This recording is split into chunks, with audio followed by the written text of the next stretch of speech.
When Gautama started initiating people into monkhood, Ananda came and said, "I will also become a monk. But if I become your disciple, I am going to put one condition, and you must listen because I am your elder brother. I am going to become your disciple, but I am always going to be with you. You will never send me on any errands. I am always going to be your shadow." Gautama looked up and said, "It is up to you, I have no problem. If you want to become a disciple, and you want to put a condition, you will never get a taste of being a disciple. The moment you put a condition, you have just destroyed all possibilities to life." Gautama laughed and said, "Okay." When he had this condition, he fulfilled the condition. He has no problem. Once Gautama decided to visit his wife, whom he had not seen for more than 8 years. He had left in the middle of the night when his child was a very small infant. Yashoda was a very proud woman. She was very hurt that he left in the middle of the night without a word. He left the kingdom, his son, his wife, and walked away without saying anything.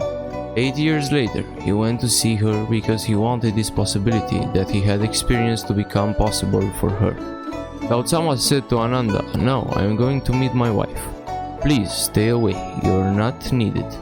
She is already very offended and angry that I left in the middle of the night. Now, if I take you as a companion and go there to meet my wife, she won't take it properly. You please stay here for this." Ananda said, "Keep your word." It was a very uncomfortable situation. Gautama is not the type to break his word. He said, "Alright," and he took Ananda along to meet his wife. He was furious, she threw tantrums, she yelled at him, she called him a coward. He listened quietly. Then he told her, "That man who married you is no more.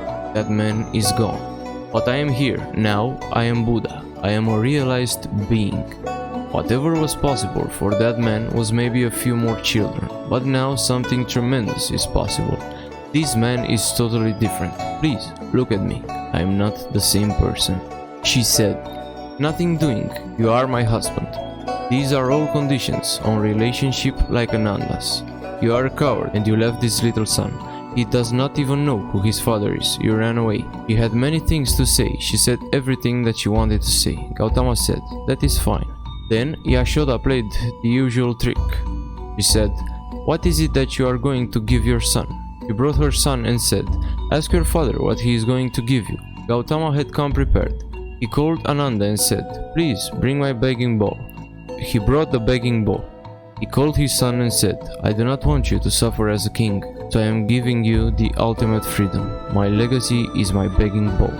He handed his begging bowl to his 8-year-old son and he became a sannyasi. Ananda destroyed his possibility by just one condition. He missed it all. When Gautama was on his deathbed, only the enlightened disciples went inside.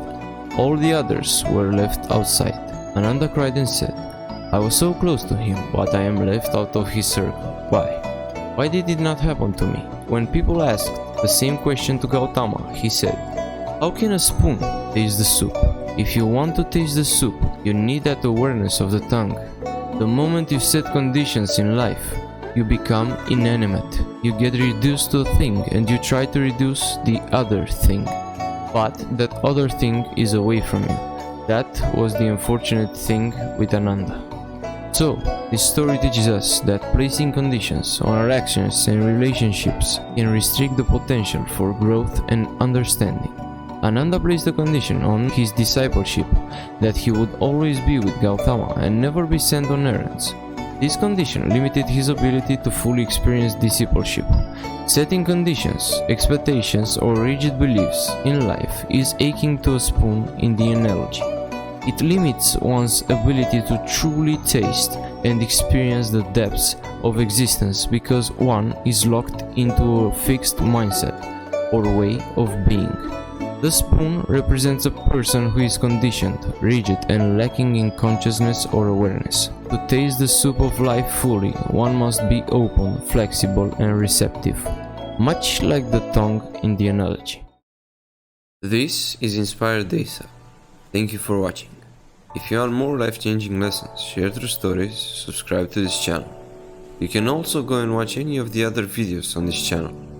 And don't forget, you have the power to change your life.